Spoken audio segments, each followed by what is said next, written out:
Guilt ಅಂದರೆ ಪಶ್ಚಾತ್ತಾಪ. ಇದು ತುಂಬ ಜನರನ್ನ ಕಾಡ್ತಾ ಇರುವಂಥ ಒಂದು feeling. Welcome to the 63rd video of my 100 day video series.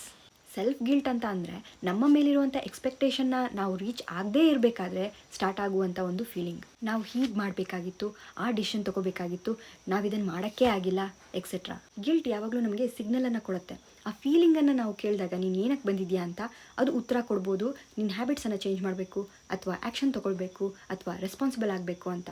ಅದ್ರ ಪ್ರಕಾರವಾಗಿ ನಾವು ಆ್ಯಕ್ಷನ್ನ ತೊಗೊಂಡ್ರೆ ಪರವಾಗಿಲ್ಲ, ಆದರೆ ಎಷ್ಟೋ ಜನ ಅದರಲ್ಲೇ ಸ್ಟಕ್ ಆಗಿ ಕೂರ್ತಾರೆ. ಅದು ತುಂಬ ಪೇನ್ಫುಲ್. ಇದರಿಂದ ಯಾವುದೇ ರೀತಿಯ ಪ್ರಯೋಜನ ಇಲ್ಲ, ಹಾಗೆ ಗ್ರೋತನ್ನು ಹೊಂದಲಿಕ್ಕಾಗಲ್ಲ.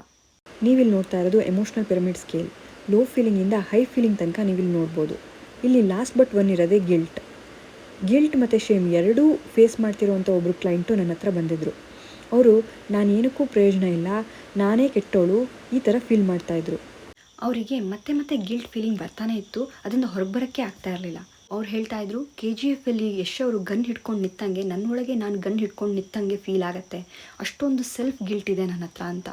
ಸಾಕಷ್ಟು ಮೆಥಡನ್ನು ಹೇಳ್ತಾ ಇದ್ದೆ, ವರ್ಕ್ ಆಗ್ತಾ ಇರಲಿಲ್ಲ. ಆದರೆ ಒಂದು ಸಿಂಪಲ್ ಮೆಥಡ್ ವರ್ಕ್ ಆಯಿತು. ಸೊ ನಾನು ಹೇಳಿದೆ, ಆ ಫೀಲಿಂಗಿಗೆ ಜೆನ್ಯೂನ್ ಆಗಿ ಥ್ಯಾಂಕ್ ಯು ಹೇಳೋಕ್ಕೆ ಸ್ಟಾರ್ಟ್ ಮಾಡಿ ಅಂತ. ಅದನ್ನು ಅವರು ಪ್ರಾಕ್ಟೀಸ್ ಮಾಡಾದ್ಮೇಲೆ ಹೇಳಿದರು, ಮೇಡಮ್ ಯಾವತ್ತೂ ನನಗೆ ಹಿಂಗೆ ಫೀಲ್ ಆಗಿರಲಿಲ್ಲ, ಇವತ್ತು ನನ್ನೊಳಗೆ ನಾನು ಗನ್ ಹಿಡ್ಕೊಂಡು ನಿಂತಂಗೆ ನನಗೆ ಫೀಲ್ ಆಗ್ತಾ ಇತ್ತು. ಬಟ್ ಯಾವಾಗ ನಾನು ಥ್ಯಾಂಕ್ಸ್ ಅಂತ ಹೇಳಿದೆ, ಆವಾಗ ನನ್ನ ಮೇಲೆ ನನಗೆ ಅನುಕಂಪ ಬರೋಕ್ಕೆ ಸ್ಟಾರ್ಟ್ ಆಯಿತು. ಆ ಇಮೇಜು ನನ್ನೊಳಗೆ ಕರಗಿ ಹೋದಂಗೆ ನನಗೆ ಅನಿಸ್ತು ಅಂತ ಹೇಳಿದರು.